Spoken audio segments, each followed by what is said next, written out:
Hi, this is Rebekah Ricks here at the Homeschool Connection with our show, The Brew. And The Brew is a mixture of people, events, or things that come together to form a more potent whole.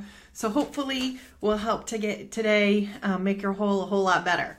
And so my day got a whole lot better because, as you know, I'm a coffee fanatic and I have the real stuff today.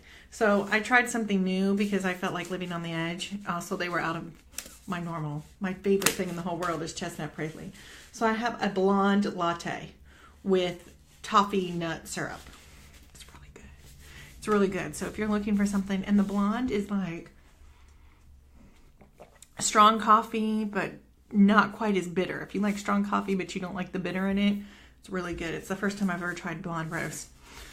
So anyway, there's my coffee review for the day. So now we're going to talk about some reasons, is handwriting is important, or is handwriting important? No, more and more in this day and age, we don't do handwriting. The public schools don't teach it at all. It's not really taught, and maybe sometimes your kids we see more and more chicken scratch. So is it really, really important for someone to do that or no? Well, I'm going to talk about a couple reasons why I believe it is. And I think in the blog I'd written a small article on it, and I kind of didn't have a thought about if handwriting was important or not, but I did read a book called Matched, which is about, the future, a dystopia future where everything is, there are no real books and they don't know how to write. The girl in the book doesn't even know how to write her name. It is a teen fiction. The first book was really good. The second book was okay. And the third book was horrible, kind of like most teen trilogies. But the first book was really good. I didn't really care for how it ended. But the first book was good. If you want to read a good one, the first one's very good. She can't write her name because she doesn't know how to write. And the society they live in controls everything, even how they write. And it's a secret that she knows how to write her name. And it's called Match because they match everyone up with a partner, with somebody else. So that's why it's called Match. So when I was thinking about that, I thought, wow, I guess if the government, if we don't know how to write, eventually it'll go away. We'll just use tablets. And then the government could control what we write because written word is so important. But then I kind of did some research on why penmanship is so important. The number one thing is it actually leads to better scores on an academic performance. Better handwriting increases reading and writing skills. In fact, there was a study done of 1,000 students between kindergarten and second grade, and they found that pre-K students with fine motor skills from handwriting and practice outperformed their peers in reading and math by second grade. And actually it was by, I read the same study, looked it up somewhere else, and it was by 75%. So because they had the fine motor skills of having written, they performed 75% better in second grade, just because they had in reading and math. Just because another thing is it really helps, repetition is the key to learning. So when you're learning something and you're using pen and paper and rewriting it, it actually boosts memory. I know as a child, I had to write my spelling words and I thought it was torture. So come to find out, they don't just have you do that because they don't think you have anything else to do with your time. It actually is proven to help you remember your spelling words by writing them down. If you longhand, they did a study in college students that did longhand wrote notes by hand instead of typing them in, scored higher because they get that repetition, the fine motor skills. Of course, now more and more handwriting is much more meaningful than getting something typed. I love getting handwritten notes. I have a friend of mine who is a note writer. Like that is her thing. And she's got beautiful handwriting. And every time I get a note from her, I save it and treasure it because it's really special. I have notes that other people have written me that I have kept. In fact, the other day I found a box.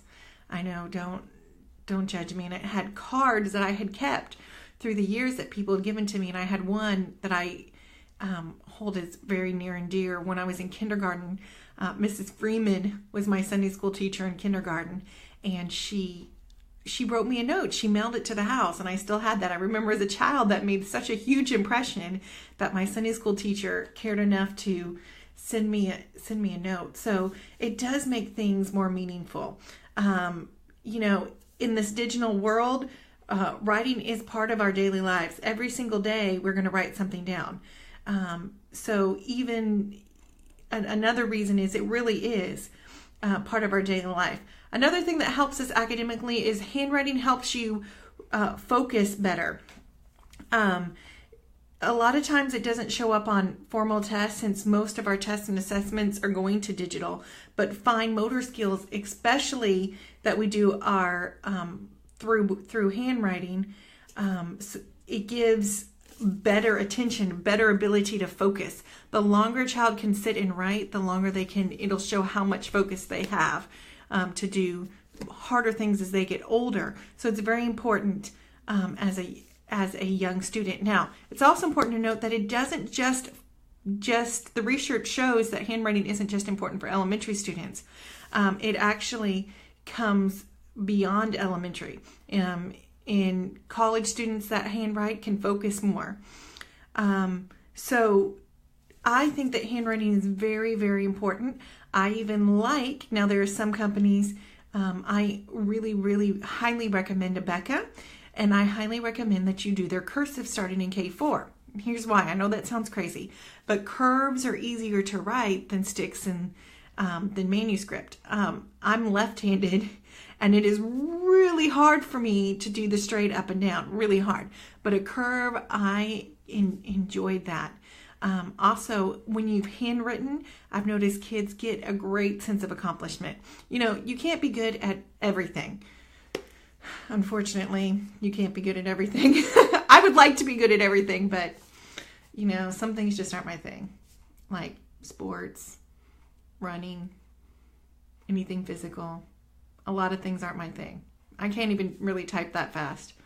So, I don't know, things that aren't your thing. But as a kid, I was not I'm super duper clumsy. My whole family's really athletic, but I can trip over cordless telephones. I'm super, super duper clumsy. But I do remember having pride in my handwriting because I could write way better than my brother and sister. And I would take my time on penmanship tests. And I might not always be the smartest in math or science. I think it's really important that kids have something that they're good at. That's their thing. They like to read. But every child can learn how to handwrite. Take their time, do it right. Now, for some kids, especially boys, it sucks their will to live. They don't want to sit and do it nice and neatly. But every time, if we continue to reinforce that and really promote and give them that sense of pride that they've done something well on it, it's something that you can improve on and do better. And especially if you start them younger and build them up, they don't even know how well they are working on it. So when they get to 4th, 5th, 6th grade, where penmanship may not be their thing, they can still have beautiful, legible handwriting. So I think that handwriting and penmanship is incredibly important, especially cursive. It's almost become a lost art. I have so many students that come in that are in other schools and they can barely write, and their handwriting is horrible, or they don't know how to write cursive, or they don't know how to read cursive. And it's not something that comes easily. It does take some work, but I think it would be well worth it in the end to really promote and encourage that in it. So hopefully that was helpful here on The Brew. And don't forget, you're not alone. We're here to help. If you have any questions about homeschooling or thoughts like that, you can visit our blog at www.thehomeschoolconnection.net, or under the blog The Brew, or we're also on Facebook. You can send us a message, and Instagram. So hopefully you have a great day. I'm going to finish my awesome Starbucks coffee that somebody brought me, and I hopefully you'll come and see us on Friday. We have an extra shot of espresso, which is our devotional time. Have a great day.